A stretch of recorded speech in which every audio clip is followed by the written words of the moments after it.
So former 49er Richard Sherman was talking on his podcast in the past day about the Brandon Aiyuk situation. So I want to share here exactly what he had to say. It's such a weird situation because for all intents and purposes, both sides have done everything you want in this relationship. They've had team success. Brandon Aiyuk has had individual success. They drafted him in the first round. He's done everything you expect a first-round receiver to do, been very productive, coming off his most productive year with multiple quarterbacks, been relatively healthy throughout most of his career. You can't be mad at him if you're the 49ers. And if you're him, you really can't be mad at the 49ers. They gave you a legitimate chance on a championship contending team for your entire career. It's been a magnificent career so far. But it just doesn't seem like it's going to have that happy ending. It's going to have one of those endings that just leaves a bad taste in everybody's mouth. And it's nobody's fault. Brandon did everything he's supposed to do. He played well. He's a great teammate, great person, great individual, great everything. San Francisco has done right by him, been a good organization, put good teammates around him, kept great structure, not a lot of volatility in terms of the coaching staff or the front office. It's been pretty consistent from both sides. But at the end of the day, we knew this point would come for the San Francisco 49ers. You can't pay everyone. And you've already paid Nicholas John Bosa. You've paid Debo. You've paid Christian McCaffrey again. You've paid George Kittle. You paid Trent, who's back at the table for a little bit more off of it. You paid Charvarius Ward, who you got from the Kansas City Chiefs. You paid All-Pro Fred Warner. You paid Drake Greenlaw. They have done everything they can to keep this incredible team together, Mitchell, but I just don't see it working out in a way that Brandon is happy and the 49ers are happy either way. If he leaves, they're both going to be unhappy. If he stays, I think they're both happier than if he leaves. But if he leaves, he likely gets the most money he could possibly get. He likely gets his $30 million that he's seeking. He gets treated like a true number one receiver. He gets targeted that way. He gets game planned that way. He gets all the acclaim that comes with being a number one receiver. But it's likely a less competitive team.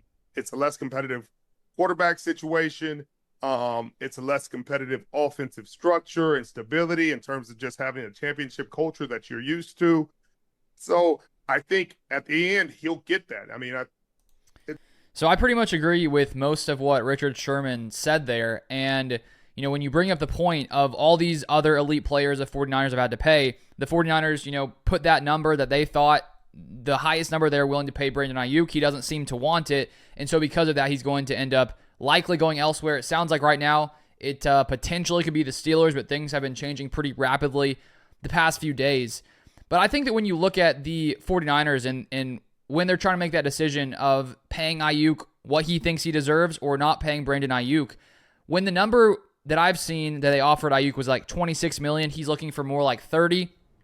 I don't feel like the difference between $26 million and $30 million for the Niners is going to, break their entire team and cause them financial problems for the next long while. I think that they don't value Brandon Aiyuk at that $30 million level, because if they did, they would obviously be willing to pay him that. And because of the other talent they have around him, they just know that it's not worth it to pay him that kind of money. And so if you're Brandon Aiyuk, I also feel like what would factor into your decision to want to force a trade and get moved elsewhere is because you recognize that the Niners don't value you as, that true elite number one receiver. They, of course, think you're a very good player. They're willing to pay him $26 million a year, but he's not going to receive the money he wants in San Francisco. And so if you're Aiyuk, you have to look at that situation and say, I can go elsewhere, as Sherman mentioned, and be the true number one guy who is actually making a bigger difference, getting more targets, being a bigger piece of the offensive production on one team instead of being a smaller piece of a really, really good team in San Francisco. And it's getting pretty interesting here in the NFL, where players who still have, a year left on their deal, that's typically when they want to negotiate and get things done. And it looks here like Brandon Aiyuk has sort of been getting his way with the Niners. There's been so many differing reports coming out, and it sounds like at this point the Niners basically want to move on from the trouble that Brandon Aiyuk is causing because he won't accept the deal. And they obviously could have just allowed him to play out his deal this year, and he would have had to basically accept it if they were to do that. And I think because they're actually willing to trade him, it shows that they don't think that it's worth having him stay in the building on that, what is it, $14 or so million on the fifth-year option. If I said something, yeah, fifth-year option. And so Brandon Aiyuk is basically seems like he's going to get his way, and so I think this sets a precedent for other NFL players around the league where if your team's not willing to pay you, and you think that there's other teams out there that probably will pay you, which it sounds like with an Aiyuk situation, there are other teams out there who are willing to give him the money he wants. You can basically force your way out. I do know that, because Aiyuk in this situation, because he's on the final year, his fifth-year option, a team's not going to trade for him unless they can guarantee that he's going to sign an extension with them. So it's not like every player can do this.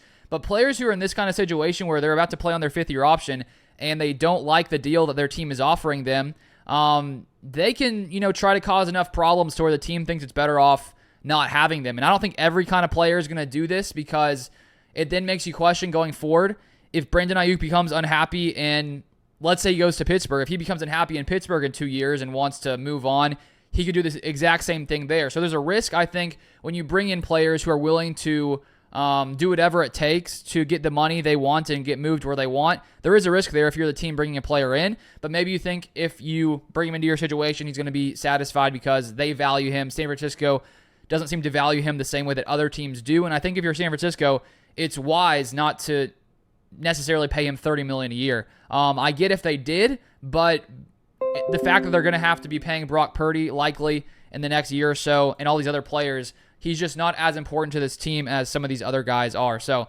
interesting there, and we'll see what happens here with Brandon Aiyuk. But if you want more NFL content, feel free to subscribe down below, turn on the post notifications so you don't miss any content, and I'll see you guys next time.